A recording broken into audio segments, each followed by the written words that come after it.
Yes. Okay. We're 4 seconds in. See? It only took 23 minutes We did. to figure it out. Dude. We're good. Oh, man. Brilliant. Christ. Yikes. Hello and welcome to the Player One Podcast, episode here we 768 for Tuesday, July 27th, 2021. I'm your host, Greg Stewart. CJ is on a plane laughing at us. Yeah. He's been complaining for the last 20 minutes that we haven't gone live yet. Yep. But anyway, I'm your host, Greg Stewart. With me, as always, is my co-host from the great state of Washington. That's right. That's right. If I sound like Dookie this episode, more so than usual, that's because my standard microphone, which is right here, you'll notice I'm tapping it. You're not hearing anything. We can hear that. Oh, can you hear? Can you hear that? From your. Well, you can hear it from there. Yeah, it's going through the stupid webcam mic. Is my mic busted? My mic might be busted. So. Well, I've gone through a couple of those, so it does happen. Okay. That's how I keep talking CJ into buying me a new one. Well, I need to quit bringing it in the shower with me. I don't know, man. Your OnlyFans is doing pretty well. So it completes the illusion. Windscreen is not a loofah. Maybe not for you. Well, anything spoken with enough imagination could be a loofah. Spoken like a man who's never tried it. And that other voice you're hearing is our special guest host this week from the Ice Cream Social podcast, friend of the show, in the great state of Nevada. Where the hell is? Thank you. Nevada. I was going to say Las Vegas. Like, wait a minute. That's not a state. It might as well be the greatest. I'll tell you, Las Vegas. there was a 50-50 shot that I said Phil was from the state of Seattle. Anyway, in the great state of Nevada, Mr. Paul Mattingly. In the great state of COVID. Yeah. Welcome, everyone. Oh, man. Thanks for coming on our show, Paul. Oh, it's my pleasure, guys. My goodness. As I've said before, but I'll say it again, this is my all-time favorite podcast, and I'm honored to be part of the mix. So thank you for having me, guys. In spite of your terrible taste in podcasts, we're really happy to have you here. Yes, indeed. And I see you're wearing your Orko shirt. I am. I have to represent for Masters of the Universe. Yeah. So have you watched the new show then? I have. Can we get into Spoiler Town? Can we go? You know what? Oh, I've not watched it yet, so no spoilers. Oh my God! Well, then we should definitely get into spoiler. Well, you know what happened? What happened was I started watching. You didn't watch it? Well, that is, but I have a reason. Oh, okay, all right. I was about halfway through watching Godzilla Singular Point, the Godzilla anime that's on Netflix. How is that? I saw the first little bit of it. We just finished it last night, and honestly, I ended up loving it, and I was shocked because I went into that show not expecting to like it at all. I don't like to go into media with a negative attitude, but I was kind of like, oh, this can't be good. But I ended up really, really digging it, and there's a stinger. There's a post-credit stinger at the end that sets up a season 2. So I'm just like, oh. It's about King Kong. I don't want to say what it's about because it's great. But tonight is diving into He-Man. You'll be able to finish it in a night. It's a real quick watch. Yeah, it's like, what, 5 episodes? Yeah. Super I got to watch this then. 10 episodes for this arc. The next 10 will be out before the year's end. But right now it's just 5. It's a quick watch. Okay. Yeah, they do like Netflix. They did that with the Voltron show too. It was kind of like just some weird hacking up of the times. Yeah, it's strange. I liked the Voltron show. Yeah, the new Voltron was really good. I liked the new Voltron show. I liked the new She-Ra show. It was actually really fun. So yes, the new She-Ra show was great too. Yep. This one gets my rousing endorsement. I was just watching. I know, Phil, you're probably familiar with Toy Galaxy. Of course. Oh, I love Toy Galaxy. Toy Galaxy's the best. So I watched that because of you, Paul. You're the one who introduced me to that. I mean, it's a fantastic web channel on YouTube, and they did a Twitch stream with the voice of Orko. Oh, that's Griffin Newman. I think I can't remember his last name. Terrible. He plays Arthur on the new Tick. Yes, and that's exactly right. Yeah. Mm-hmm. And so just wanted to represent because he does a phenomenal job. Oh, and great! If you are at all a Masters Universe fan, watch that interview with him. It's wonderful because he's a fanatic for the whole property as well. Oh, really? And it's just really interesting hearing his journey, becoming a fan in the late 80s, early 90s. Yeah. When there was nothing really there for the property. You missed the boat. Yeah, and he got turned on to it by another friend and just got really obsessed with it and then became really into it throughout. And he's got a massive Orko collection, as you can well imagine. That's awesome. Yeah, so it was a great chat with him. Was there ever an original Orko toy? Like when for the original series, yes. Did they bring one out? Okay, mm-hmm. I'm just trying to remember. He had a ripcord. Yes. Tiny little piece of metal in the bottom that would spin. He was kind of like a top. He'd flail around like that. Yeah. He also came with a magic trick, a simple little magic coin trick. Oh yeah, that's right. Which everybody lost promptly. I forgot about that. Yeah, because everybody lost it. Yeah. My brother and I had a ton of Masters of the Universe toys, but neither of us had Orko. We still have all of our stuff. My parents are also in the process of moving.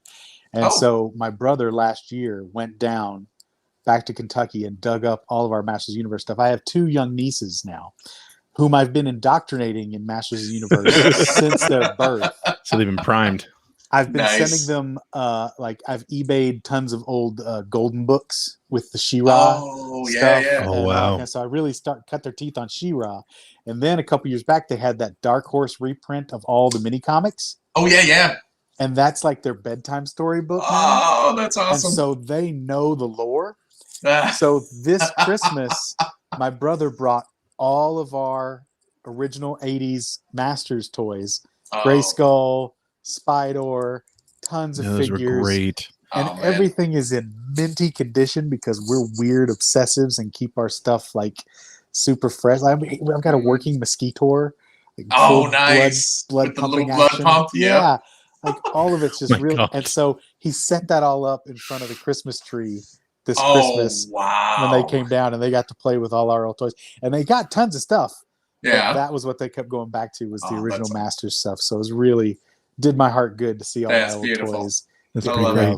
Mm-hmm. That's so cool. That's but great. The new series, I can't believe. You guys are in the video game industry. You know all too well the fanboy screeds. Oh, yeah, yeah. I've heard a lot of people throwing out insults and stuff, like kind of lambasting it. But like, I heard a friend of the show, Chris Baker, gave his rousing endorsement of it, and then I was waiting to hear what you thought. I'm telling you, man. Yeah, and Seabake, he's deep with the Marvel stuff. Yeah. Right. Like he knows the creative process. He knows the multiverse. Mm-hmm. He knows that you have. And if anyone is actually into comic books, right, you know that comic books reset, refresh, rebrand every 6 months to a year. Yep. Slates get wiped clean. Stuff gets changed up. If you don't enjoy a certain interpretation, hang on 5 minutes. There's another one coming. And that's totally the case with this Masters right now. Yeah. There's a whole nother cartoon coming in a couple months on Netflix again. Yeah. Well, that's the thing. It's like, I'm a big Transformers nerd, as you know, and it's like there's a zillion damn versions of Transformers. So many. You can't. Yeah. And that's it. If it's not your cup of tea, fine. Yeah, whatever. But at the same time, if this doesn't interest you on a lot of thematic levels, I don't get where you're coming from. They're doing some really cool stuff with this series. Good. Yeah. But like I said, I'm it's the internet. Tonight, so. You need to be outraged about something. Well, that's just it. Outrage sells, and venom and poison in the ear. It's what it's all about. But I'm of the opinion, and my old podcast, Geek Shock, and the Ugly Couch Show that you can find on YouTube still too. We talk heavy nerd stuff there, and Ugly Couch Show especially, which was a video review show. Our number one priority was always to just talk about and hype up stuff that we love. Yeah, because there's so much negativity out there already. Oh yeah. So that's kind of my. That show didn't last very long, I'm guessing. we got through a lot more stuff than I thought. We had a lot more episodes than I thought we would. I used to be very guilty of hating everything. Yeah. But now I understand a great deal more about the creative process, and even stuff that turns out terrible, the amount of blood, sweat, and tears that went into it. Yeah. You have to have some respect for that. Mm-hmm. If Speaking not of someone who's made a respect, decent just amount of bad understanding. video games, I totally agree. Right. So that. what do you feel as a creative when you get those negative reviews that come through? What is it, I mean, I think as long as it's fair. Like I just was actually on. I'll plug this right now. I was on a show called Games My Mom Found. I've been on there a couple of times, and what they do is they'll go back to an old retro game, like one game, and they'll have somebody on with the host, sometimes two of the hosts, to just do like an hour or so talking about that game. They play through as much as they can in the preceding week, and then they just have a big discussion about it. And the latest one was Robotech Invasion, which it was the first game I ever worked on. Oh yeah. And like that was a hell of a shock to the system, because I'd left the game's media and worked on this game, and when it came out, I mean, we knew it wasn't amazing. We knew it wasn't very good in a lot of ways. And but I do remember the review from EGM stinging a lot. My old friends. But at the same time, it's like, well, everything they said was true. Right. And if the criticism is fair, right. But if it's for me, it was always, and this is even when I was in the media, I tried to avoid doing this, was like, you try to not cast aspersions and say like, well, the people who made this just suck at their jobs, or they didn't try. You know what I mean? Or nobody ever sets out to make a bad piece of entertainment. Right. No. It doesn't land sometimes, and sometimes maybe you don't have the chops to make it work the way you want. Or like I know with our case, a lot of it was we didn't have that budget. So, we knew what it was. Mm-hmm. And I mean, that's sort of, I think the fact that the first game I ever worked on wasn't critically well received was actually a blessing in disguise. Yeah. Because it really brings you back down to earth and make you realize, like, not everything's going to hit, and that's okay, as long as people are fair about it. Yeah. That's cool. You know what blows my mind too? I mean, I don't have the game development experience like that you would have, Greg, or that CJ would have. But, what are you talking about, Phil? Your wacky undersea wobbler? What was that? First of all, SpongeBob SquarePants Dilly Dabbler with over 5 million views on YouTube. Thank you very much. But yeah, the short time I was in game development, and it was short. It was like 6 months. Cup of coffee in the game development.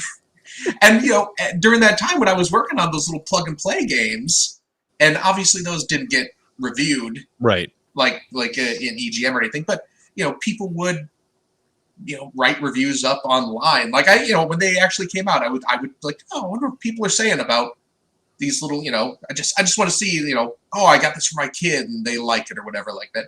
But every now and again, you'd find someone who would do like a serious review of it.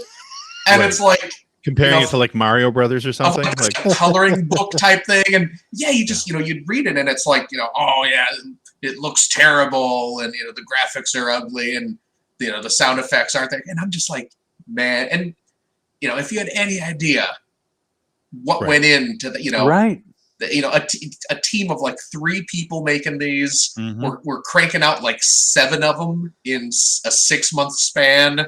Yep. We're fighting with the publishers trying to get better hardware or more memory for the thing, and they, we want to keep costs down, so you cram as much as you can on minimal specs. It's like, it's crazy because you have no idea what's going on behind the scenes there, and no artist's vision is ever fully realized. I mean, of course look at Lucas going back and tinkering infinitely with his stuff and all that kind of thing. And everybody, even the greats, especially the greats, look back on all their projects and this could have been a little bit better. This could have been a little bit more polished here and there. But the other side of that coin is they got something made. And I know as a creative myself, I need to push myself to get over that barrier of striving for perfectionism. Yeah. Mm-hmm. There comes a point where you just have to get stuff out. Yeah. You just have to get content created and made. And that's something that I think a ton of these reviewed people do not understand. Yeah. No. And that's hard to understand if you've never done it. it. That's it. Yeah. They had no experience with what the creative process is really like, the difficulties there. And then to your point too, Phil, the difficulties are oftentimes what makes the best art. Yeah. When you're working against the clock or when you're stuck in a box. Yep. That's when creative solutions that lead to more interesting, more innovative outcomes can be had. Yeah. But even in the situations like that, because I know near the end of my time making games, I was actually part of a team that was making preschool games, right? And they were like HTML5, which is a whole other can of worms as far as limitations go. But it's kind of like the same situation. You had a small team with a very short amount of time and a pretty small budget, and you would run into situations like especially memory problems and everything like that, and you'd have to come up with creative solutions to get around that. And these were children anyway, but even if adults were seeing that, 9 times out of 10, they're not going to know what you were facing to get to where you got. You know what I mean? So they might not appreciate the artistry that went into it. You know, but either way, I mean, right.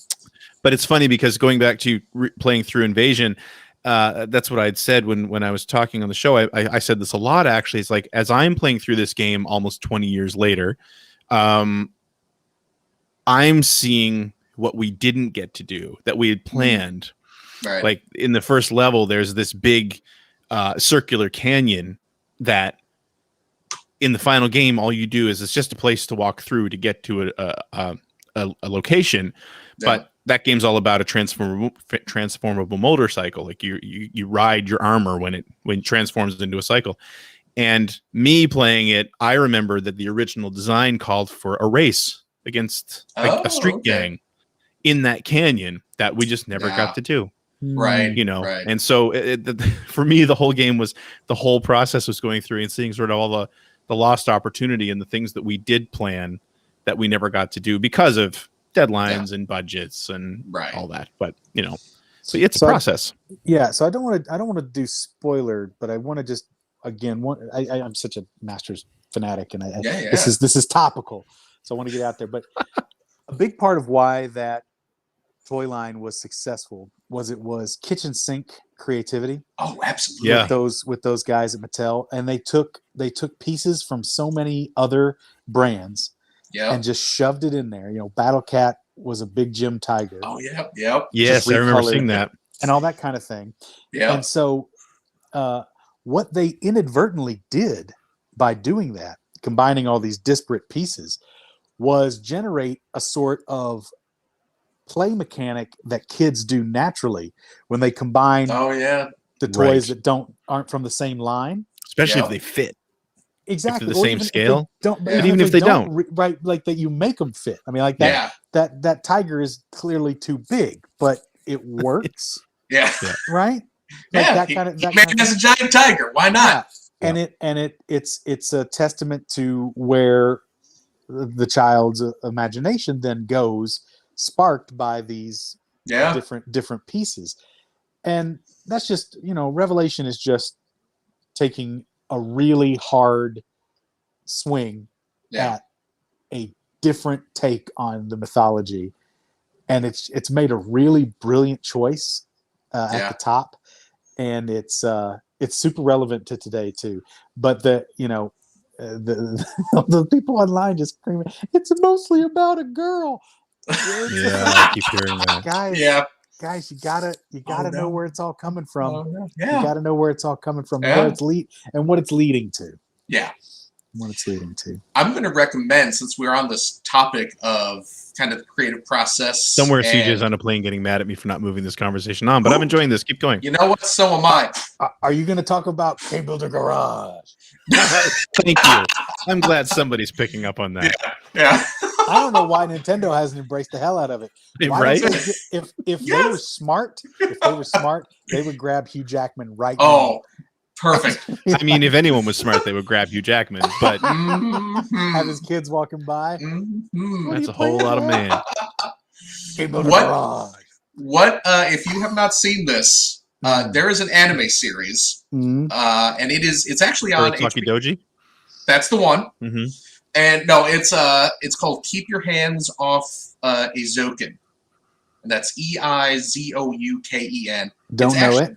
It's on HBO Max. If you have HBO Max, I do. I'll have to look into that. And it's not a long series. It's like 10, 12 episodes, and it is about 3 high school girls who form. Continue. There you go. Now, they keep staying the same age. They form an anime club because they want to create anime, and it's a 12. They want to create like a little short anime film, and it, like I said, it's like 12 episodes, and it goes through their process. And there's 3 girls, and like one of them is like basically the background artist. One of them is kind of like the character animation expert, and then there's the other one who like doesn't even care about anime. She's talent, like, so she's the producer. She is the producer, but her talent is making sure the other 2 girls do their best work, and then finagling through the system, like, you know, talking to her school and getting funding, and talking to the other clubs at the school to get them to help out with, you know, artwork and stuff like that. Interesting. And it is really damn good. It is super creative, just in terms of visual storytelling. And it actually deals with, like, you know, each of these girls and kind of their motivations and their creative process and coming up with ideas. And it deals with them making compromises based on outside situations that they can't. What do you know about that? And, you know, oh yeah, we don't have time to do this big elaborate thing that we were going to do. We were going to have this race through this circular canyon, but we can't do that. Yep. What can we do with the resources we have in order to get our project done? And it's really, really damn good. And if you've ever done any sort of creative anything in your life, you will watch this and you will see your own experiences in it. And yeah, it's really damn good. And what's it called again? Keep Your Hands Off Izuken. I maybe EIZOUKEN. Yes. Somebody in the chat just yes. That is exactly what it is. Well, as a diehard Evangelion fan, the final couple episodes there, that's the pinnacle of example of we ran out of money and time. Absolutely. But it still works. Oh yeah. It still works on a whole different level. Yes, and it indeed made that does. show what it is. Mm-hmm. Sort of like a Sopranos ending. Hey, the Sopranos ending was brilliant. I agree. We just didn't realize it at the time. No, I agree. I was always in, but like the same thing with Ava. Like people watch that and they either love it or hate it, but it gets people talking, and it ended up continuing 3 more films plus another 4-film saga remake. Yeah, seriously. It's Yep. It kind of feels like if you have ever seen the guy who did Evangelion. Why am I blanking on his name right now? Hideaki Anno. Yes. Shin Godzilla. Oh man, forget it. So good. Talking about Shin Godzilla. Because he did before he was famous, he did those Daikon 3 and Daikon 4 anime shorts. Have you seen those? I Paul? don't think I have. Oh damn! Look these up. Daikon, DAICON. Okay. 3 and 4. They are essentially short anime films that he did for like some Japanese sci-fi conventions. And this was back, again before Gainax was even a thing. Exactly, and it's and they were made by I think Daikon 3 was done by like maybe 3 or 4 people. Right. And I think Daikon 4 was done by I think maybe they had a dozen. That might have been the genesis of Gainax. And yeah, I believe it is. Yeah. And they were, and the Izuken anime kind of feels like almost like a throwback to that. It's almost like this is kind of the story of origin story. Yeah. But look up those Daikon. They're short. They're like 5 minutes each. Okay. But you will watch them and then like keep in your mind that there's like a handful of people making these like probably in their basement or something, and it's beautiful. It's absolutely beautiful. Awesome.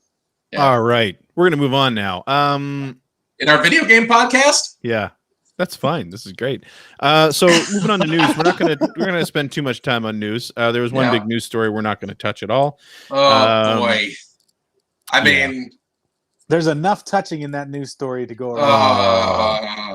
Inappropriate! It's awful, but not as inappropriate as the things that are in that news story. So that's the damn truth. We're talking, of course, about the whole Activision Blizzard thing lawsuit, and holy crap, that's just another reason to lose faith in the world. Just the worst. But the other bit of news that we did want to actually bring up and talk about a little bit is that it finally happened, and this was a big rumor for a long time, and now it's official that EA is releasing a Dead Space remake for modern consoles. Really? Yes. Ooh. Yeah. They officially announced. And is it just the first one? Yes, as far as I know. Okay. As far as I know, I could be wrong, but I would love it if it was Dead Space 1 and 2. Yeah. Because those are the two else about it? Are we talking remake? Just upscale? It's a remake, but I don't know that it's just an upscale. Foundationally new, mechanical. Paul, you're asking me too many questions. I didn't do enough research to know. CJ's not on this episode. I'm not CJ. God damn it. Well, I'm a big Dead Space fan too, and I didn't hear anything about this. Well, now you've heard. Yeah, and I'm excited. Yeah, Dead Space, so good. Oh god, Dead Space on my Switch. Let's go. Oh yeah, that would be nice. That's my default console. Well, I guess they're going to do next gen stuff, right? See, I don't have either of the next gen consoles yet. Well, now's the time to. Now's this year. Here's a good reason to jump in. 12 years ago, this game is 12 years old. Holy cow! Stop really? Oh, my bones are turning to ash. I bought that first game. Well after the fact. I found it on clearance at a Target, and I bought it because you and Greg and CJ, talking endlessly about how great that game is and how much I would love it. And I saw it cheap, and I was like, let's see what this is. And my goodness, it's Dead Space. It's and I want to correct myself. It's 2008 that it came out, so it's actually about almost 13 years old. Doesn't feel like it should be.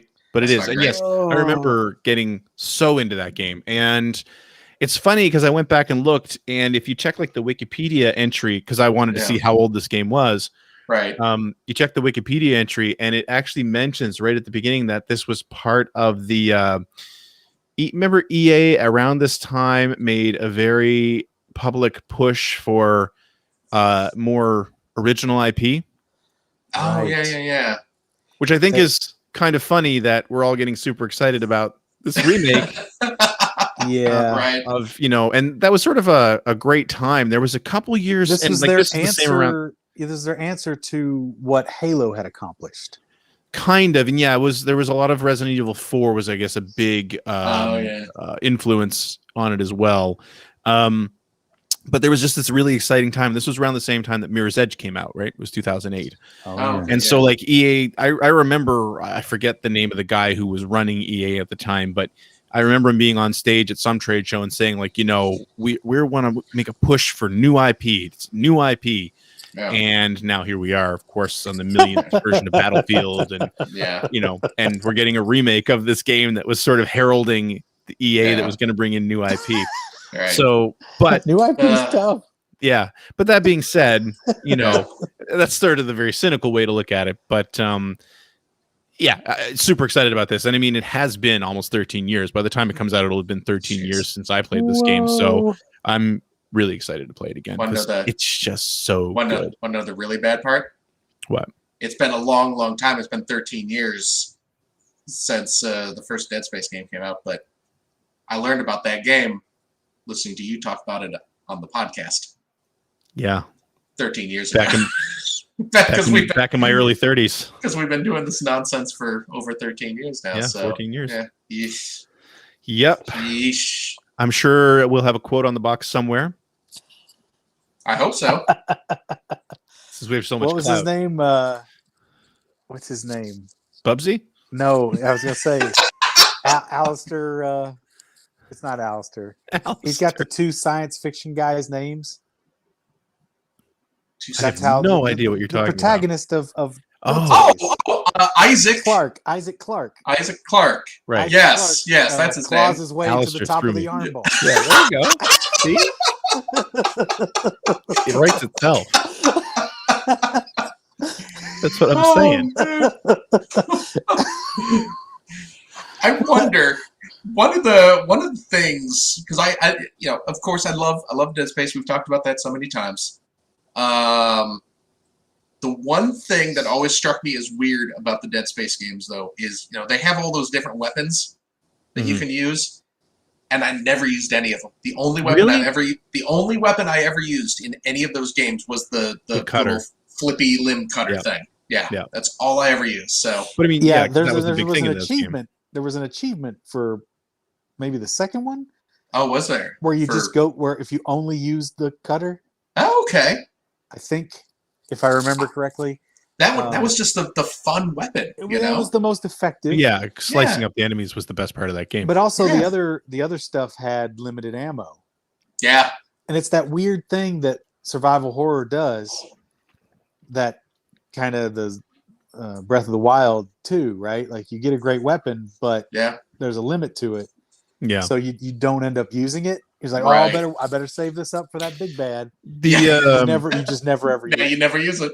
This is the other thing that, and I feel like this was around the time that a lot of companies were experimenting with this. But the other big thing that Dead Space had, of course, was no HUD. Oh, that's right. All the information was on the back of Isaac's suit. Mm-hmm. Yeah, right. Like his little, spine was lit up and everything. Yep. Yeah. Very cool. Cool idea. Yeah, that the presentation on that was slick. Yeah. And the sound design was amazing too. I'm really excited to play it again. That's a scary game. Yeah, yes, it was. That's some real scary moments. It's a remake and a reboot, so it will be a little bit different. Okay. But not on Switch. They did their anime as well. Wasn't and there was a comic as well. There was like a prequel comic. So they were trying to get into that whole crossover thing like Halo had done and a couple others, but it never really took off. No. I even did you guys ever get the first person shooter for the Wii? Oh yeah, I played a bit of that. I didn't buy it, but I did play it. It was an on-rails shooter. Yeah. They did a couple digital comics, I think, that you could download as well. Yeah, I had at least one of those. Wasn't there a weird like puzzle game or something too? Like That for might like be a something puzzle. It was like an Xbox Live game, or like what? Not Xbox. Yeah, that's like the Xbox Live Xbox Arcade. Live Arcade, a small little. Maybe. Yeah, I think it was like a little puzzle game. I'm looking that up. It's interesting too to me is that this series, because there were only 3 mainline games. There were 3 numbered games in the series, and this series actually was there where we got the real flip to microtransactions and because the third game was, if I remember correctly, the third game was riddled with that stuff. Plagued. Yeah. So and I was sort of thinking about that when I was. Oh, go ahead, Phil. Dead Space Ignition. That's it. Is the action puzzle game. I have that on my PS3. Yeah. But it's sort of, when I was looking at this and thinking about back when EA was pushing for new IP and everything, it sort of got me a little nostalgic because that was sort of the tail end of the time that everything wasn't necessarily run on analytics. Right. Like it is now. You know what I mean? Like now every single thing you see in a lot of these games is based on endless amounts of data that they've been farming forever and ever and ever. So you're seeing exactly what you're supposed to see based on what the majority of players do. You know what I mean? Like it's I feel like we've definitely a lot of not completely lost it, but in the game industry we've definitely lost a lot of sort of just the creativity where we're just going to sort of try something and see what happens. And with the budgets that are involved, I understand why. You don't want to waste that money. Yeah. But it's analytics out the yin yang. Every single button press you make is being recorded somewhere and analyzed. And that's the problem. The whole risk reward thing. Yeah. And then again, to our earlier conversation, that's why it's important sometimes to just buckle down, create something, and toss it out into the world. Right. Without too much forethought, without too much concern. Because then you'll have it out there. And if it kicks and it hits, then you can look about maybe putting more effort and resources behind it. But sometimes you have to do a lot of little stuff instead of one big. Was that a crack about Phil's size? Yeah. Okay. That's cool. I get it. Cool. You gotta throw a couple Phils against the wall to see what sticks. Most The of harder, it the better. There's a fair ripple effect though every time. So speaking of ripple effect and IP, I'm going to be right back because I have to hit the restroom. oh god, I hope he turned his microphone off. I hope he didn't. If we hear him moaning. Love the urine flow. You know, men our age, it's not easy sometimes. Yeah, we can't, can't control it sometimes. Luckily, my bathroom's like right there, so Gross. It's like a couple feet away. Yeah. Surprised you haven't been forced just to record from there from now on. Well, I stay away from greasy food before we record to prevent that sort of thing. Hey, I don't have a gallbladder anymore. Oh, is that what a gallbladder does? I don't know what a gallbladder does. One of the things they told me when I got it removed was so gross. Greasy food's going to go right through you, so be careful. Oh, and already maybe I don't have a gallbladder either then. More so than usual is what I'm saying. Yeah. Man, I'm pretty proud of the way we're vamping while we're waiting for Paul. Thank you. We go straight to the gross. To the gross old man discussion. Gross humor. Yeah. Talk about our sciatica and arthritis and. Mm-hmm. I saw a shadow pass over Paul's chair. Yep, here he comes. There he is. Yeah. Oh man. There he is. We were just having medical discussions while you were gone. Yeah. Well, that's talk about our bits and bobs that we may or may not have anymore. Oh boy. All right. I think that's a good transition into what you've been playing. Oh really? Oh, well, I mean, it's just the best we're gonna get. Paul. Paul, what have you been playing? Oh man. Lately? It's been a weird game space for me these last couple of months. Yeah. Yeah. Comfort food gaming, right? Good. Like that's what it's good for. That's it. A ton of pinball effects. Oh, nice. Stuff I can just jump into and jump out of. Mm-hmm. I played a little bit of Streets of Rage 4, which went on sale a couple weeks ago, and I got that deep discount. Good game. Yeah. Oh yeah. Solid game. Yeah. I've been finding myself going back to my 3DS quite a bit, actually. Oh, nice. Yeah, and at night I'll just be looking for something to while away 20 minutes before I get really nice and tired. Yeah. And I am playing Donkey Kong 80 or 94. Oh, that's a good game. Yeah, it is. Yeah. Man, and I've never beaten it. Oh, really? Never beaten it all the way through, but utilizing the save feature on the 3DS, it makes it quite feasible. So I'm almost to the end of that. Man, I love the old school black and white Game Boy anyway. Mm-hmm. But Donkey Kong 94 is probably the best game on that system. And it's it's up there. It lived in my Super Game Boy. Oh yeah. Like that was the cartridge that sat in my Super Game Boy when I had that system. Mm-hmm. So I remember hearing people really liking that and never understanding, like, without explaining why. And that was sort of when I was past my Game Boy phase, right? Okay. Like I was sort of over Game Boy at that point, and then didn't really get into it again until 98 when the Game Boy Color came out, I think. Yeah. But even then, like, you'd always see it on these lists, and maybe I wasn't paying close enough attention. It was just like, really, Donkey Kong? This is one of the best games. I mean, I get it. Donkey Kong in the arcade is a classic, so I guess it makes sense. But then, and even then, like, if you just try it for a level or two, it's just Donkey Kong. Yeah, right. I don't understand why everyone loves this so much. And then, I was sitting down and actually playing it one day, and like the way that it's presented too, because I think it just basically looks like doesn't Donkey Kong break out of the level and then the whole game opens up or something along those lines? Like, it's just so beautifully executed. Mm-hmm. Yep. Oh man, so good. The pixel art in that is top notch. Oh yeah. Just glorious game. And with the Game Boy Color, it had a whole pop to life color scheme too. Well, that was That was the game that launched alongside the Game Boy Color. Super Game Boy, Yes, wasn't it? Or, Super Game Boy. not Super, not Super Game Boy Game- Color, but yeah, Super Game Boy. Super Game Boy. Yeah. I'm sorry. Yes, you're right. Yeah. That's what I meant to say. Yeah. Yeah. That's what I kept hearing you say. I just Yeah.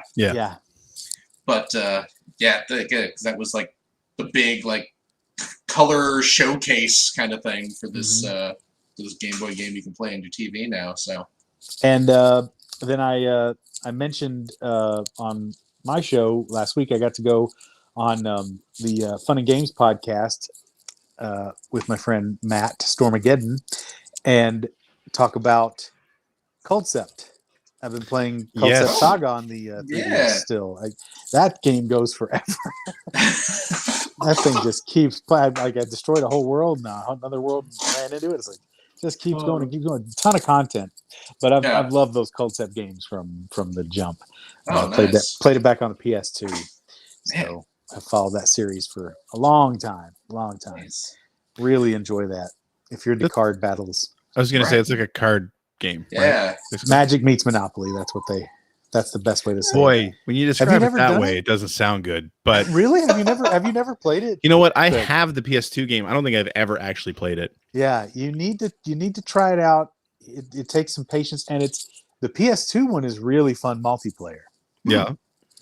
All See, of them are really fun supposes I have multiplayer. someone who will play a PS2 game with me right now. But That's the trick. That's the trick. Well, maybe I'll have to do some kind of donation next time you get your Child's Play thing going to get There you you to play some multiplayer Concept on the PS2. I could that sounds like a good idea. I'm down with that. Right. Oh man. I'll keep that logged in. Anything else, Paul? I'm trying to think what like I said, I don't have any of the new systems, so I'm just basically alternating between my Switch and my PS4. Fall Guys Ultimate Knockout new season just dropped, and that's been getting a lot of play from me. Again, if I could get in and get out in 10 minutes, but I end up playing Fall Guys for like an hour. But there's no big heavy commitment. There's also like, I think you guys have expressed this as well, but for the most part, online gaming holds less and less appeal to me. Multiplayer anyway. Yeah. As far as I don't have anyone I want to talk to, and I certainly don't want to hear any of that mess that's out there in the old I mean, you're ether. surrounded by people all day. Why would you want to spend more time with them? Well, the kind of, but that's a game that you can play. Nobody's talking. Yeah. People are still jerks. Yeah, course. They'll still grab you and throw you off The ones who ledges and hang stuff. hang out at the finish line. But you don't have to listen to their BS. So that's a big plus. I think Nintendo's got it right, man. Just don't let anybody talk to anybody. Yeah. Just don't do it. Nothing good can come of it. No. Again, the only time the multiplayer stuff has to be really organized with friends, and that is something I desperately miss. I do still have my 360 hooked up, and I will play that time and again because I have a lot of stuff on my hard drive there. But that was the heyday of multiplayer chat. And community-driven gameplay. Like I would be home, and be like, "Oh, I need to get online because I know certain other friends are going to be there playing that game. I need to make that a priority." That does not happen anymore. I'd get home, I'd take off my pants, I'd load up Uno, and just that's the process. Sit back and let it go. Uno. I've always got Uno when I play. Wow. Looks like you got to draw 4 inches.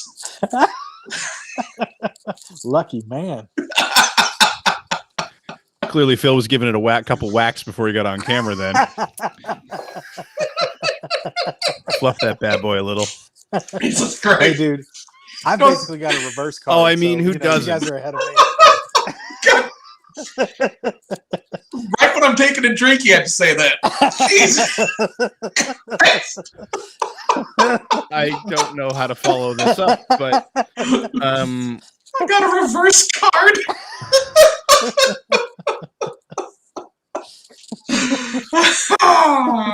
I mean, it's better than skip a turn, but it's not much. Paul, one of the things you have to do as far as online multiplayer is we still have to do that last mission in Star Trek. Oh man! Oh yeah, that was fun. That was the most fun I've ever. I mean, really like that game, but that was the most fun I've ever had, especially when you were the captain. Yeah. Oh yeah. That was good times. Yeah. Good times. But I've never finished that final mission, and it bugs nor me have I. sitting Nor there. have I. I might have even deleted that from my hard drive. Oh man. Maybe not. Maybe not. I think I kept it on there because sentimental reasons. But yeah, I'm not actually. I am in the process of moving. I'm debating canceling my PlayStation subscription because I don't know how long it's going to be. A couple months probably before I get everything unpacked and hooked back up, possibly. So I don't know. We'll see. Yeah. But online gaming definitely has lost its shine for me for the most part. Oh yeah, same here. Phil, what have you been playing? Oh golly. Well, you know what? CJ's not. CJ here? He's always here. CJ's not here. Kind of. I mean, looming over us. Are you going to talk about from Sea of us. Thieves? Yeah, Is that what's going on? Yes, finally. This is where Phil admits that he's actually the #1 Sea of Thieves player on the planet. 3,000 hours I've logged into it now. Phil doesn't actually have a job. No, that's been an elaborate ruse this whole time. No, well, you know what? I tried out that game. He was hyping up for me to try. Oh, that terrible game he wanted you to play? That Going Under, that rogue light. It's a rogue light game, which is currently on Game Pass. And he was so excited about it. He was like, "Oh, you're gonna love this, Phil. I can tell. You love Rogue Legacy. You love Dead Cells. You're gonna have a blast with this." Well, I did not like it. I did not like it. I tried it. I downloaded it on the Game Pass. I played a little bit of it. It seems fine. It seems like a pretty solid game. It's whereas like Dead Cells and Rogue Legacy, they're kind of strict. Oh, look at that. We got a dog on the show now. Sorry. No, don't be. Why are you being sorry? Lady Elizabeth loves to come up when I'm on the phone. You just look at her. She's just improved the show tenfold, man. There you go. Yeah. My goodness. Massive Doge content. Oh, look at that. And those are like strict side scrolling, and then you got like stuff like Undermine. This looks more like kind of like a 2D Zelda kind of top down. This is more kind of 3D, where you're in kind of like little 3D arenas going around. And it like the actual gameplay seems fine, but it is just ugly as ass. It's so artistically unappealing that you can't get past that to the good gameplay. That is 100% it. Really? It absolutely is. Yeah, it's just like the character. That's rare. Yeah, it is. It absolutely is, and because the character models trumps a lot of stuff. It really does. It absolutely does, but it was killing me because it's like you have like little character artwork in the game. Like before the levels, you have the characters chatting with each other, and like the character artwork, like in the portraits and stuff, it's cute looking. Cute little kind of cartoon characters. And I'm like, okay, I'm kind of digging this look. And it's like the game's got the sense of humor, which is the humor is kind of a little more miss than hit for me, but whatever. But then you go into the game and it kind of looks kind of like alpha buildish, kind of like it's kind of flat polygons and everyone's kind of made up of tubes and stuff like that. It's just super kind of visually unappealing. Huh. And I'm sitting here playing it. I'm just like, yeah, this is okay, but is it any better than Dead Cells, which I could be playing right now? Is it any better than Hades that I could be playing right now? Is it better than Undermine that I could be playing right now? And those games are all beautiful, and there are also rogue light games that I still haven't finished Undermine. I still haven't finished Hades yet. So I'm just like, pass. Sorry, CJ. No offense. Please, well, please don't. CJ's known to be wrong a lot, so it's true. It's true. But we still love him. Yeah, I gave it the old college try. From a good place. That's thank goodness for Game Pass. I'm not out. Speaking of which, Flight Simulator this week. Oh, I'm looking forward to it. Me too. Got that pre-installed. I'm ready to be an old man. So you guys own both next-gen consoles now, right? Yes. Yeah, of course. So where are you at? Where are you at? And will Flight Simulator put you further into the Microsoft camp, possibly? Even I just, it feels like, when we do that sort of war of attrition between systems, right? It feels to me like Microsoft has made the consumer sacrifices necessary to win this generation. Well, I mean, this past week they outsold the PlayStation 5. Is that right? Right. Mm-hmm. So that's wow. For the week, I think, or maybe the month, but not overall. Okay. Right. I don't know. I don't think so. When I do get a next system, the Xbox is what I'm aiming for. Okay. I play my PlayStation 5 more. I do too. Interesting. Okay. Yeah. But from like a consumer, but also because I really dig the kind of games Sony releases. That's the big thing for me. Yeah. And then also because I'm a big into racing, and that is what I do play online. My racing gear is all PS5 compatible because unfortunately, ever since I think the 360 and the PS3 was the last time that you could get a single wheel that was compatible with both systems. Since then, it hasn't been. So you kind of got to make your choice, right? Right. Yeah, that was the choice I made with the PlayStation 4 was for Street Fighter. Right. Okay. Yeah. Yeah. So but now I will say that what Microsoft definitely has over Sony as far as their current platforms is, man, you can play just about every Xbox thing that's been released since the 360 on that console. Okay. Yeah. And that's huge. Yeah. That is. Yeah. And Sony does not have that. No. As one level back, like one generation back, which is great. But not great. Not as great as Microsoft's doing. But the other thing, like what your original question, I think it's a really good one. And my answer would be that like Flight Simulator, I don't know that'll help me shift over to the Microsoft thing, because as great as Game Pass is, and I think it's fantastic, it's also, to me, it's kind of made games on that system kind of the way that for a long time, I looked at mobile games, which is they're very consumable.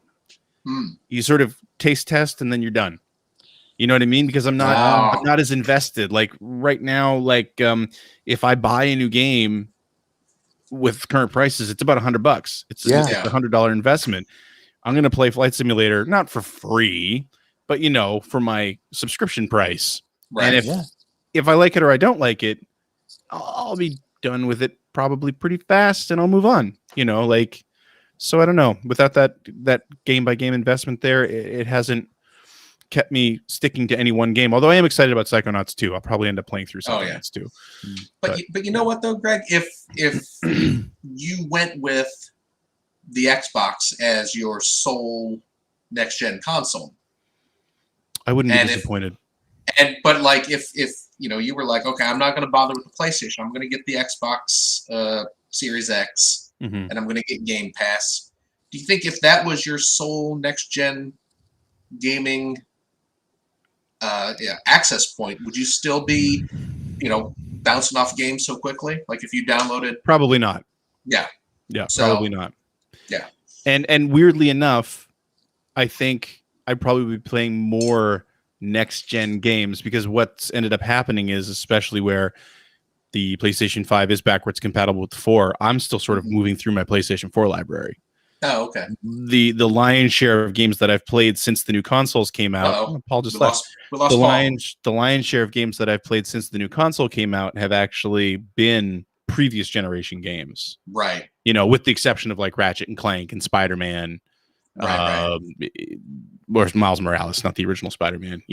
So there have been those, but yes. But for the most part, I've been playing previous gen games. Okay. So. Let's see here. What else have you been playing? As we hopefully get. Oh, there's Paul's back. Okay, Paul's back. Good. Stream. There he is. There you are. It's all right. You know what? This time, the zillion things that have been screwing up this episode. So, as I talk across the room into my friggin' webcam microphone, the only other thing I've really been playing this week is I got that Cotton reboot. for Yeah, the I Switch. need to get this. Yeah, so Cotton, for those who are unfamiliar, is a it's a shooter. It's a horizontal side-scrolling shooter in the Gradius vein. And this it originally came out. Was the original Cotton on like one of those like Japanese PCs or something? Maybe that might be the case. Yeah, but Cotton has been around since like kind of the 16-bit era, and It was in the arcade too. Oh, was it? Okay, maybe that must be what it was. And wasn't it on the excuse me, the Sega Astro City? Do I have that right? Was it? I'm trying to remember. It was. Might be. I can't remember. Maybe it was. But yeah, you know what? It was probably an old arcade game from back in the day. And then, over time there was a sequel on the. There's like a Super Famicom sequel, and there were a couple other sequels that came out on like some of the 32-bit systems and things. There was somewhat famously during the 16-bit era, for people who read like EGM and especially like Game Fan, there was a Mega Drive game. The 3D one. The 3D one, Panorama. Yeah. Panorama Cotton. Yep. Which used like, was it like kind of Super Scalar kind of? Yeah, kind of became like a holy grail for importers. Yeah. Which I believe that's worth a fair amount of money these days. Yeah, everything is from that. Yeah, that's true.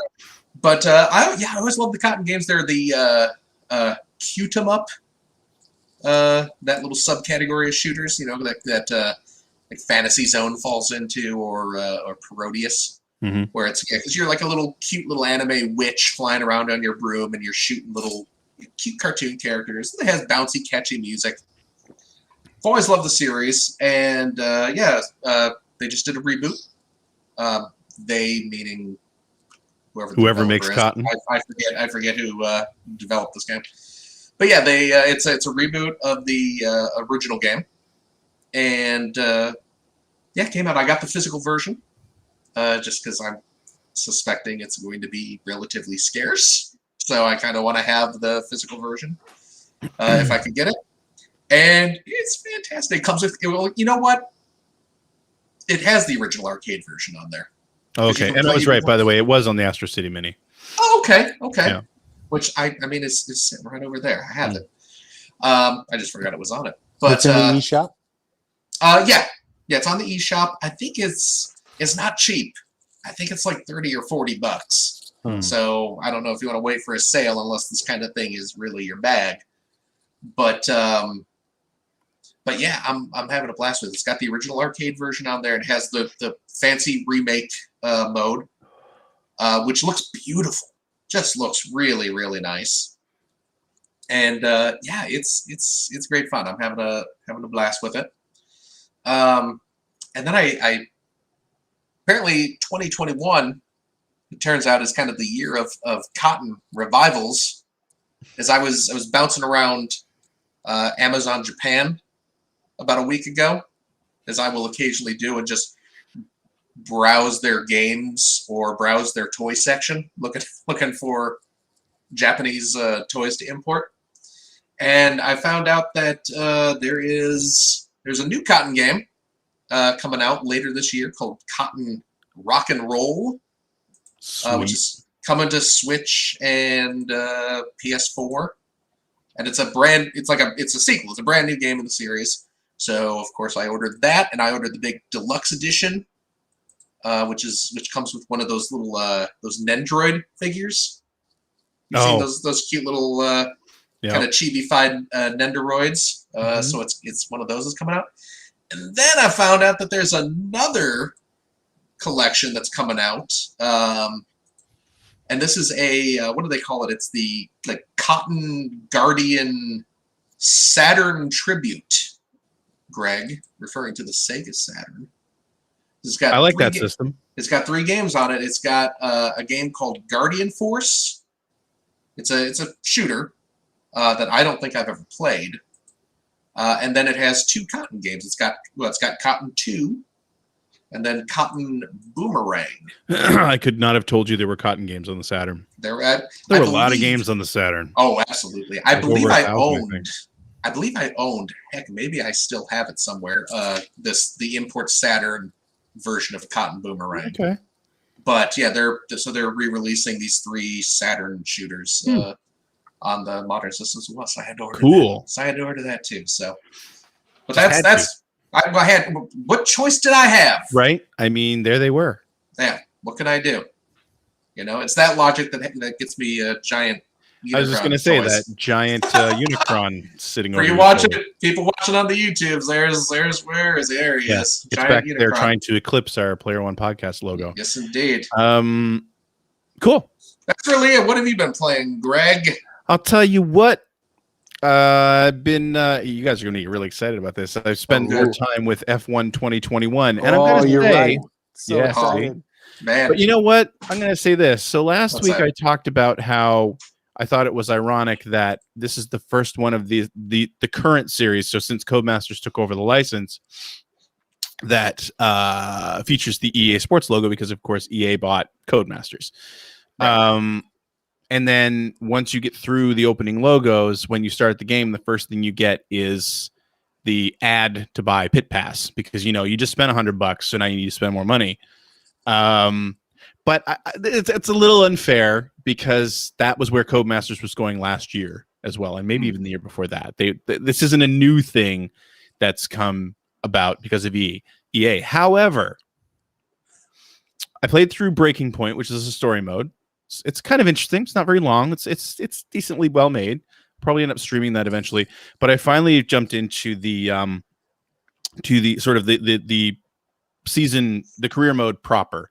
And I'm really, really happy with a lot of they've done a lot to streamline the experience, which is nice because the experience in that game has remained largely the same race to race for quite a while, which makes sense because how much could you really change it? And the big thing was when you go into a practice mode, you have a practice before each Grand Prix, and you have all these different practice programs you need to work through, and there's about 5 of them, and they take quite a while. And if you're playing on anything less than like 50% race distance, which let's be honest is most people, you actually end up running more practice laps than you do race laps. The race is much shorter than the amount of time you need to spend in practice. So they streamlined that a lot, and they've actually added a performance level to it where you unlock bonuses based on good performance. So that's all great. Really happy with that. Man, this thing is buggy. Holy God, this thing has some terrible bugs. There's a save corrupt bug that I've heard of going around that I haven't experienced yet, thank goodness. But there is an audio bug that is awful that every single time I race now I deal with, which is that basically these cars have 2 components. They have an internal combustion engine, but they also have an electrical engine sort of component to it, like a boost. You can store up energy and then deploy it to give you more horsepower.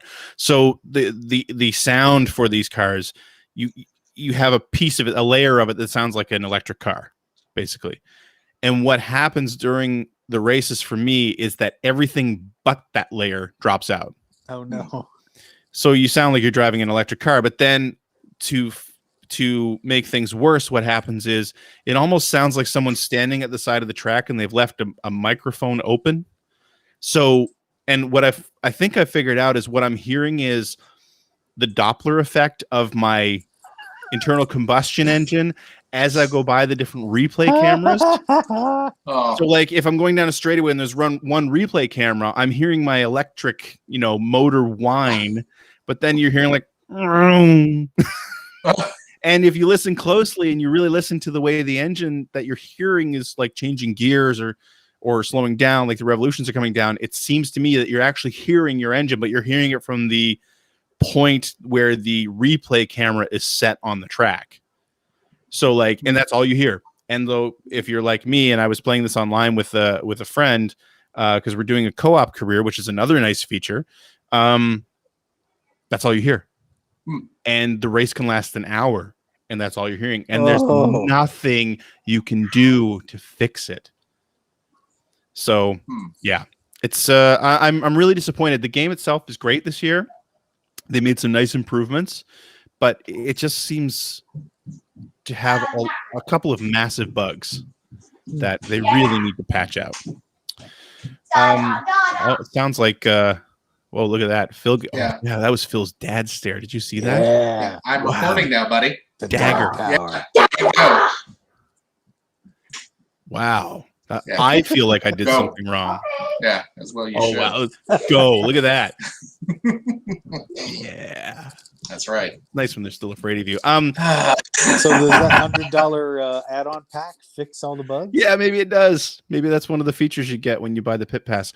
No. And then in a More like supreme pitiful pass. Huh? Oh. What?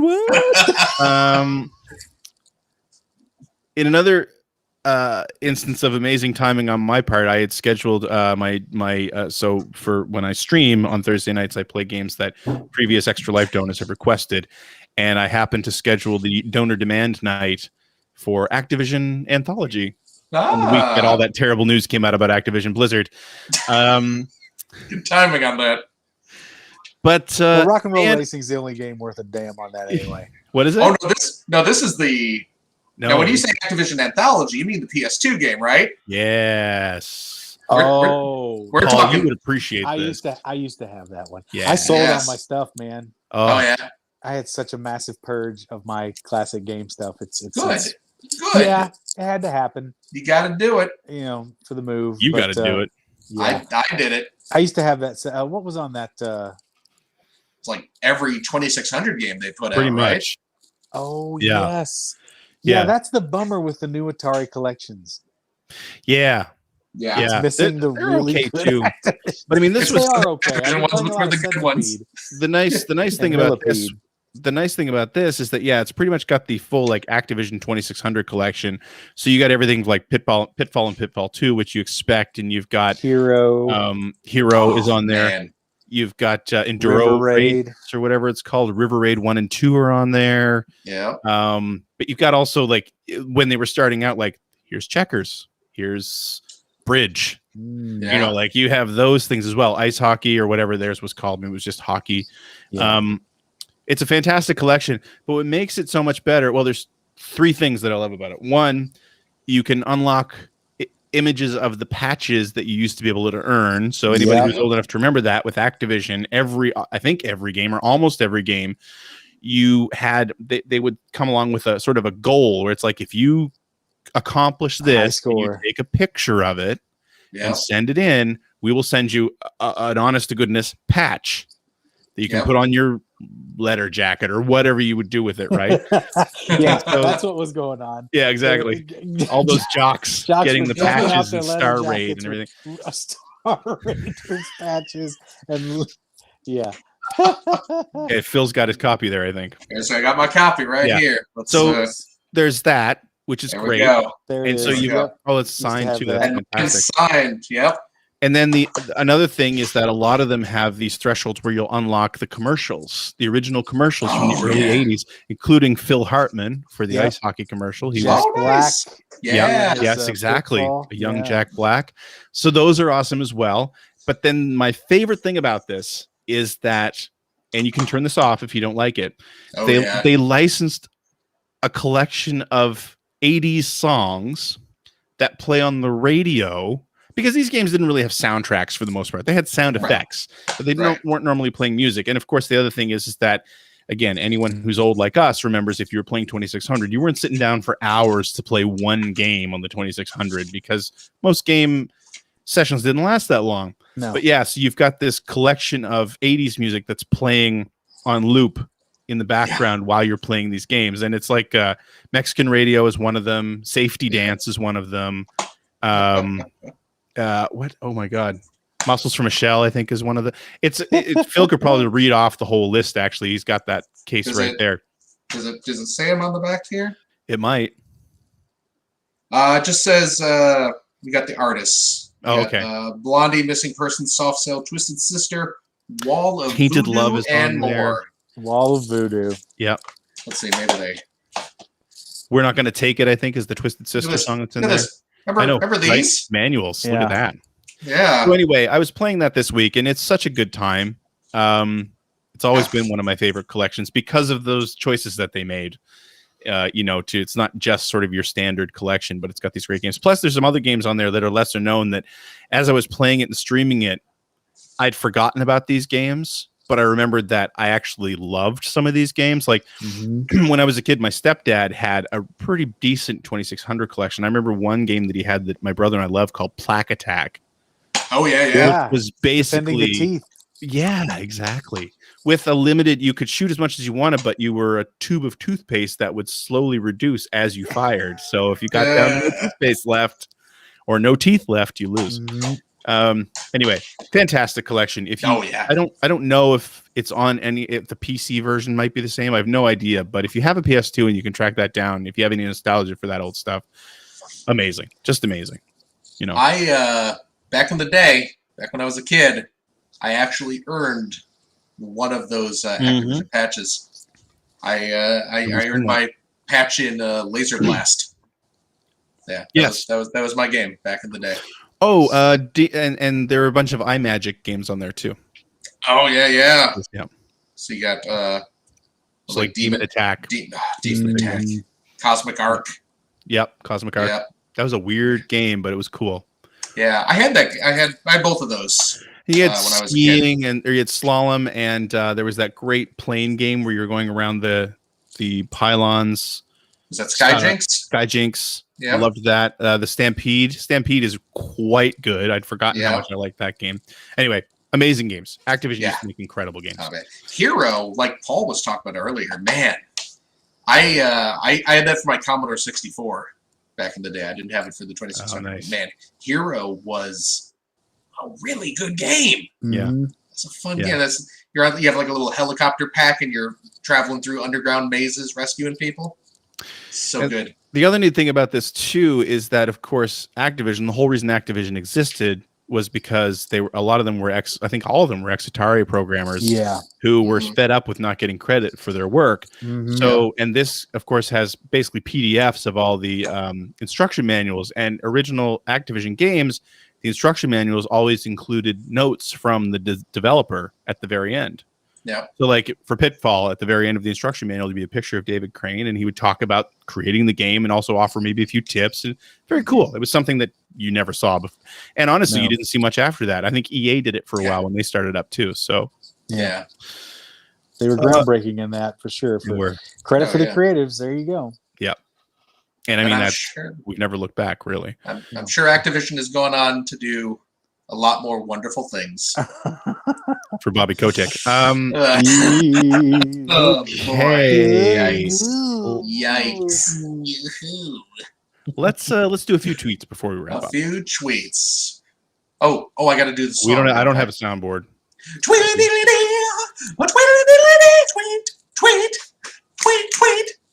All right, so we got a couple here, and I'm going to be reading them from Twitter because I didn't prep this at all.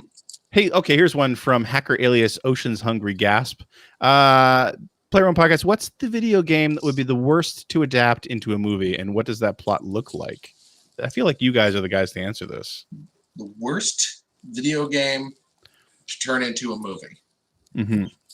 Well, I mean, that kind of means the game itself is lacking in story or creativity. I would think like so. The game would have to start off as being bad. I would think. Oh, I guess I would say Custer's Revenge comes to mind. That would be a porn version of that. It's probably been a film. It's probably inspired by a film. Yeah, you're right. Beat 'em and eat 'em. Custer's Revenge. Either one of those. Oh God. Yeah. Oh man. No, Custer's Revenge is probably the absolute best answer for that. Terrible. I was wrong. Man. You guys are the worst guys to answer to this. Okay. I don't know. Well, what I mean, if we're talking just like unlikable games that people didn't, or you know, or are we looking for the challenge? Like, what game is the impossible thing to translate to the screen? I like that idea. What do you think of that? Yeah. As people always said, Watchmen was unfilmable. Oh yeah. And they were wrong. It was just unwatchable. The first hour and a half. I'm just kidding. I really like. I like a lot of that movie. Falls apart because he doesn't hold true to the book. There's a lot of big blue dong in that movie. That's a fact. That is a fact. I'm looking over at my shelf here just to see what would be the game where I'd be like, wow, they actually realized that in a filmic style.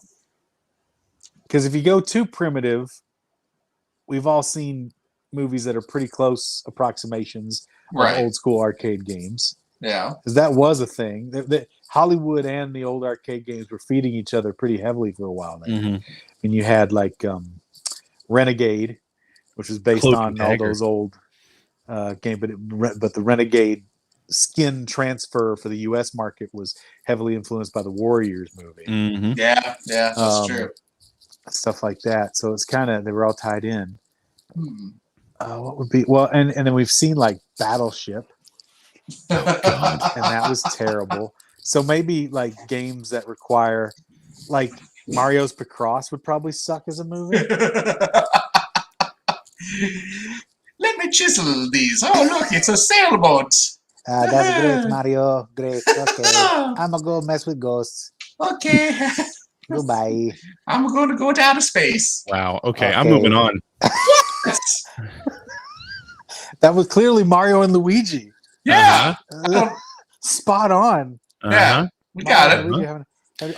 What's your vote, Greg? What's the I didn't think of it. I'm just reading the tweets. We're going to move on. Look at this. Look at this. Coward. Coward's way up. Hackerius, you know what would be a bad game to translate into a movie? Ratchet and Clank, apparently.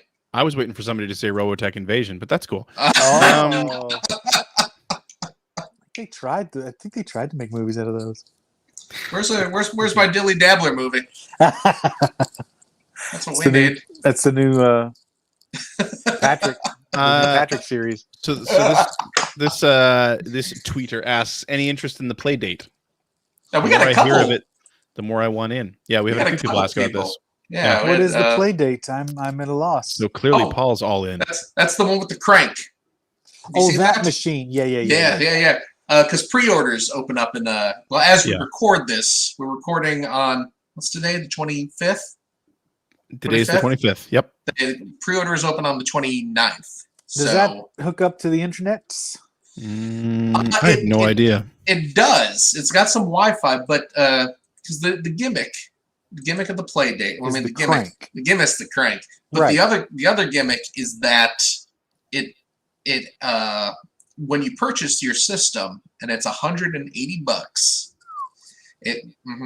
and for what it is, it's like a little dot matrix screen, right? Yeah, it's a tiny little dot matrix screen, and I mean we tried it. We got to play it at PAX in I guess 2019. Mm-hmm. Yeah. It was underwhelming. I found, but it was. I thought it was cute and kind of like an art project, experimental gaming kind of thing. I thought it was cute and clever, and it seemed like creative people feels like a conversation starter. Cool stuff with it, but for $180, I don't know. It's gotta maybe it gets its Tetris and then things change. Yeah, really. Could be. And it's possible. But I don't even know if it's trying to go for that sort of thing. I think the vibe of it is this is an art tool for artists to make art. Right. Because like the one game that we played on it at PAX was by the Katamari guy. Okay. Who is, and he's like 1,000% just, I'm an artist and I'm just going to make whatever weird stuff just because I want to.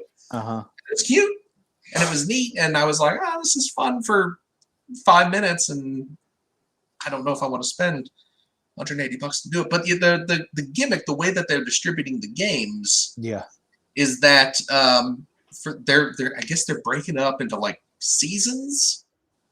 And so like for the first season, they have 24 games that people have made. And apparently some are longer, some are shorter. And what they're doing is every week, I believe it's weekly, they push 2 games onto your system. So like when you buy it, it'll have 2 games. And they just automatically pop But up. do the other ones disappear? I don't think so. No, I hope not. I'd hope not. I'd hope not. I don't think they do. But yeah, so it connects to Wi-Fi, and so yeah, after a week, suddenly 2 new games will appear on your system. That seems like one of those things. I'm glad it exists, but probably not for me. And might even be more of an interesting thing to just watch videos of, right? Yeah. Right. And I mean, on their site now, if you go to the Playdate site, which is apparently just play.date, they show the title screens for all these things. Okay. And there's Casual Birder, which I'm guessing is some sort of bird watching game. And then there's Executive Golf DX. So, there's silly, kind of quirky, humorous type things and stuff. So, I mean, it looks neat. And apparently this is, I didn't know about this before, but I'm just looking at the website right now. I guess there's going to be some free development tools that are going to go out at some point. That makes sense. So you can make your own games and push them to the system, that's cool. That's really neat. Could make it an industry darling. Game Maker Garage. See? That's what it is. Game Maker Garage is the system. God bless you, Paul. So all I know is the last time I had a crank controller was the fishing rod for the Dreamcast, and I love that. Yes. But it was only good with 3 games. But a big challenge, you can try to play through other games using it. I mean, that was the big thing. Yeah. People were like, How good are you at Soul Adventure Calibur with the fishing rod controller? I'm not seeing any fishing games on this list of games here. See, that's a missed opportunity. I don't know what's going on. Well, but it's a dot matrix screen too, right? It's the simplicity of the graphics sort of require. But going back to our original discussion about art coming from restrictions. Yes, indeed. There again, and I do think that this is I'm cool with it being there. Not for me, but not for me yet. If it does end up generating some Tetris-like, gotta have it experiential game, you never know. It could be one of those things that all of a sudden, I got to play that. What's this system's Tempest 2000? Right. That's the one that moves the units. Tempest 2K. Oh, get on it. And you know what? If Activision Anthology can have Fishing Derby, I was just gonna say that because Fishing Derby was great. Yes, it was. Yes, it was. Man, somebody's gonna make a really good fishing game for that system. Yep. Playdate fishing. Link's Awakening has its little fishing game in there. Right. Come on, Playdate. Yep. Writes itself. Yep. Let's do one more. Okay. Let's do this is for you and I, Phil. This is from Hacker alias Blarcade. Okay. Was there a time in either of your editorial careers where your outlet refused to cover games from a certain publisher? And if so, what was the blowback? So this, of course, has to do with the Activision Blizzard thing again. Right. Because a couple of, I know of at least one outlet that announced that they would not be covering. Oh, is that right? Anything from them until I forget exactly which. Okay. Because I don't really follow game media too much anymore, but I do remember seeing this. So okay, but like one of the big outlets. Apparently, I'm assuming. Yeah. Okay. I don't think I've ever had an occasion where the bosses would say, "Yeah, we are refusing to cover anything." Yeah. We've certainly had people from game companies refuse to send us things to cover. Yeah. We've had that. We've had the other way around where companies would get mad at us. Yeah. And refuse. To or work with us. But I mean, there are also elements of, and you still see this happening today, where there would be games that would come out that review builds weren't sent. Not necessarily because anyone was mad at us, but because they didn't want the review on the shelves at the same time the game was released. Right. Because they knew it would be, they assumed it would be negative.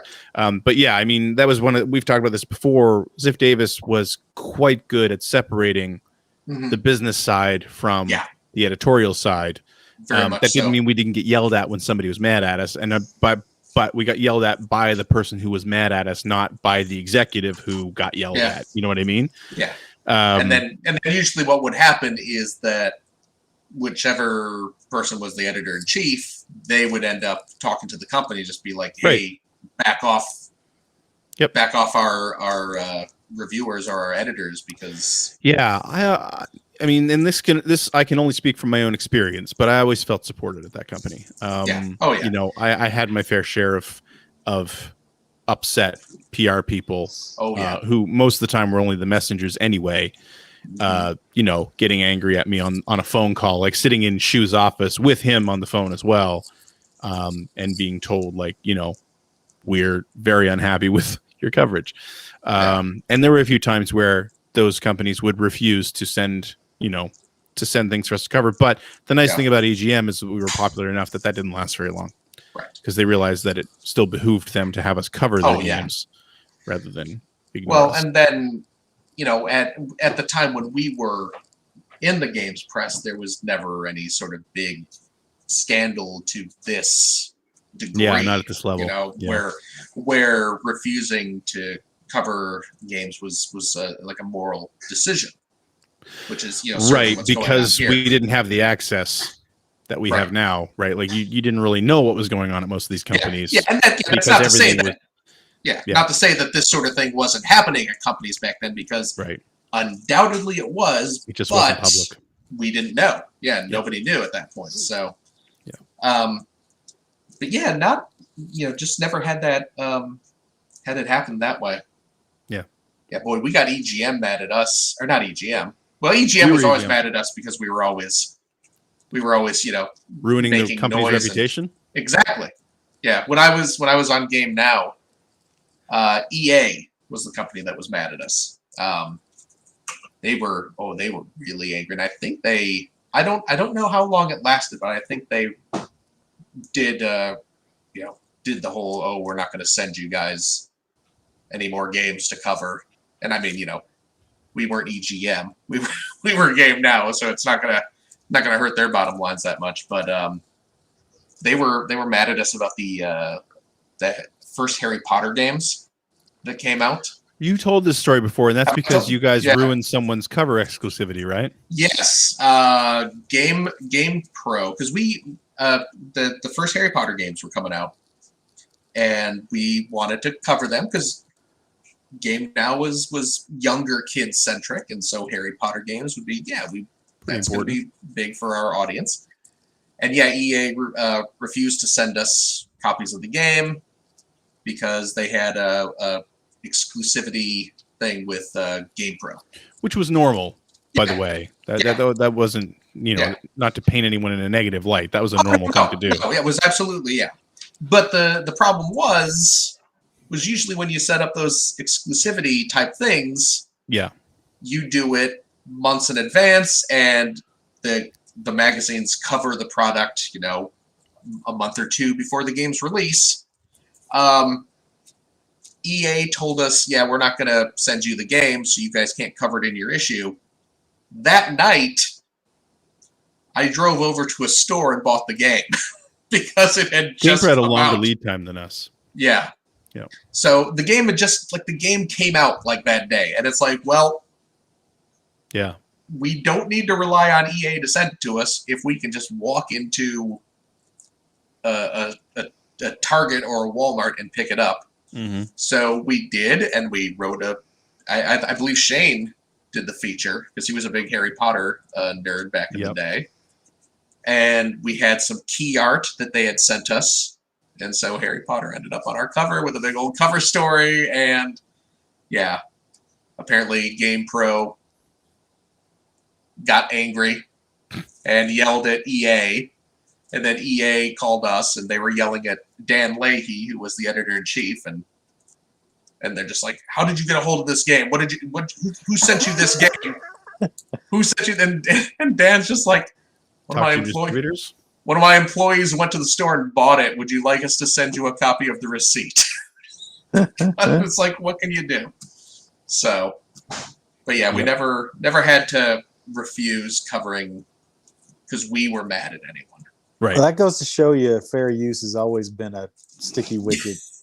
Yeah. Nothing's changed, right? Yeah. You can only Absolutely. control the messaging. Everybody wants the immediacy. Everybody wants everything out there now. But they Yeah. also want absolute control. Yeah. It's just an impossible situation. There's a point where you got to let go a little bit because once it's out there, it's out there. Can't get the toothpaste back in the tube unless you're playing Flak Attack. Flak Attack. And you just hit reset. It's beautiful. All right, and that's going to do it for this week's episode. Okay. Thank you so much for listening. If you would like to comment on something that you heard, you can do that on the Twitters at P1 Podcast, or you can go to our internet website at player1podcast.com, as well as our Discord. Nope. Oh. Boy, CJ's gone. It just all goes down. You know, it's all I can do to get through what CJ says here. And now you've thrown me off completely. While you're at player1podcast.com, you can also find blog entries about various things, the show, as well as Generation 16 and Sega CD write-ups when I get around to them. It's been quite a while since the last one. And you can also hang out on our Discord server. There you go. Because we don't have a forum anymore. That's the best way, I think, really, to talk to us directly. Forums are old hat, man. I miss forums. And that's all I'm saying. So you go ahead, Phil. To discuss this show with us and our other listeners is that's how I know my cue. I don't know his whole speech, but I do know that last. Okay, go to Discord fragment. so you can discuss this show with us and our other listeners. Well, I already said it, so keep going. If you'd like to subscribe to the Player One Podcast, you can do so by visiting player1podcast.com or by loading up your favorite podcast listening app. You can also find us on Stitcher Radio or on Spotify. You can like us on Facebook. You can watch us live. Well, actually, wait. You can watch video archives of our show on the youtubes.com/P1 Podcast. You can also watch us live most weeks on the YouTubes, the Twitters, the Facebooks, the Twitch.televisions. And whatever other button I pressed when we went live. Whatever other button. Greg just started hitting buttons. There were just lots of buttons. So CJ did not. We're on every website you can imagine right now. It's anything CJ has bookmarked. Pretty sure we're on SpaceX right now. I don't know. So follow our Twitter account, which is just at P1 Podcast, to find out when we're doing our next live show. Typically, it is Sunday evenings. It is at 5:30 specific time. So join us then. Most weeks, won't you? 13 minutes later, after we figure out our technical issues. Exactly. If you'd like what you've heard, and how could you, head over to patreon.com/P1 Podcast. Throw a few shekels our way. I may need a new microphone.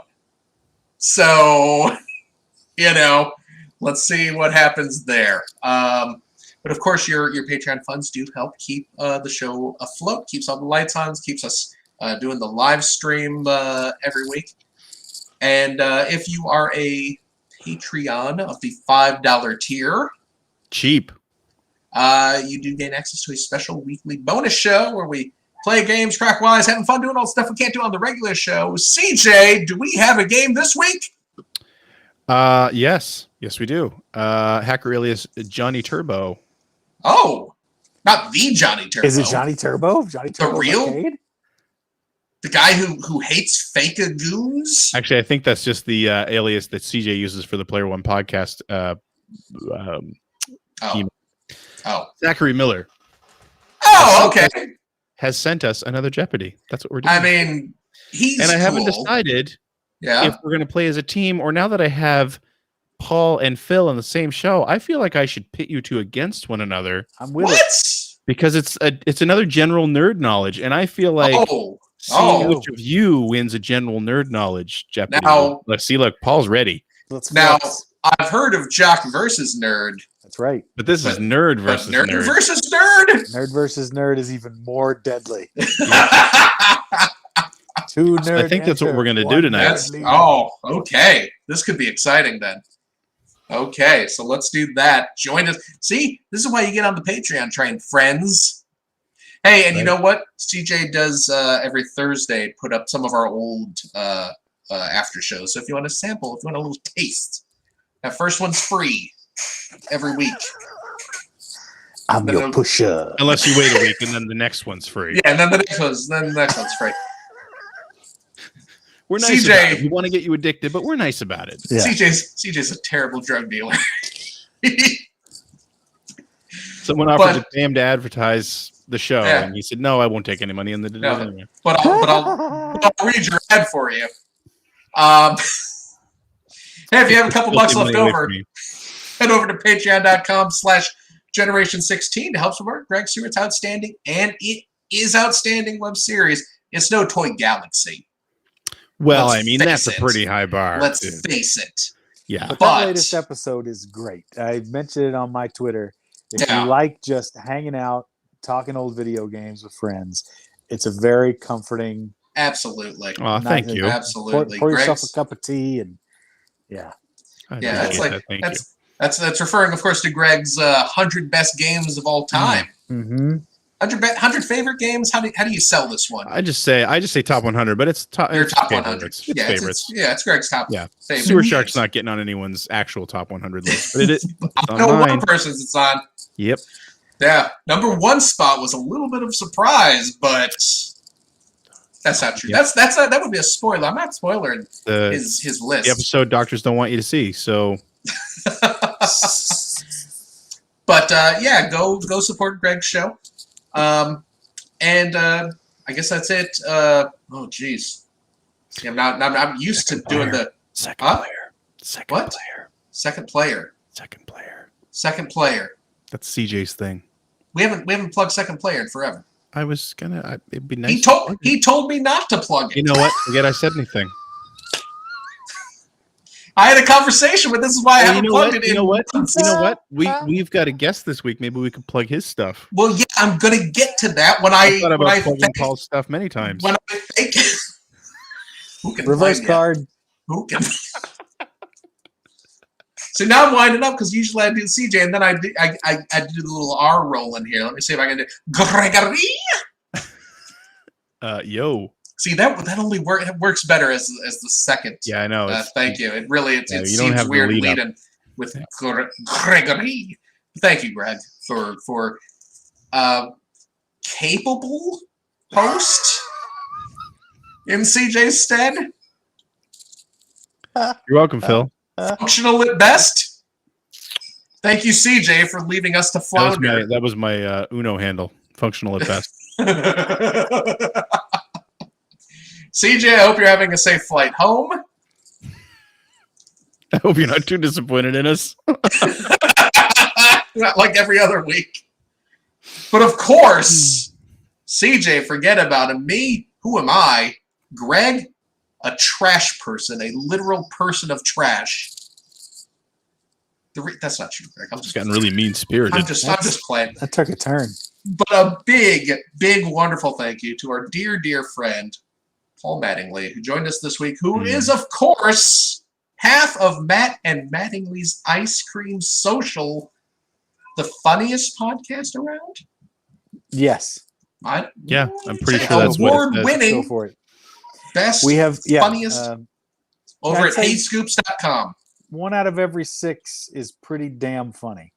That's and that's pretty good, right? Yeah, that's a solid hit rate. Yeah, solid hit rate. Oh, it's myself, my improv partner Matt Donnelly, and audio guy Jacob.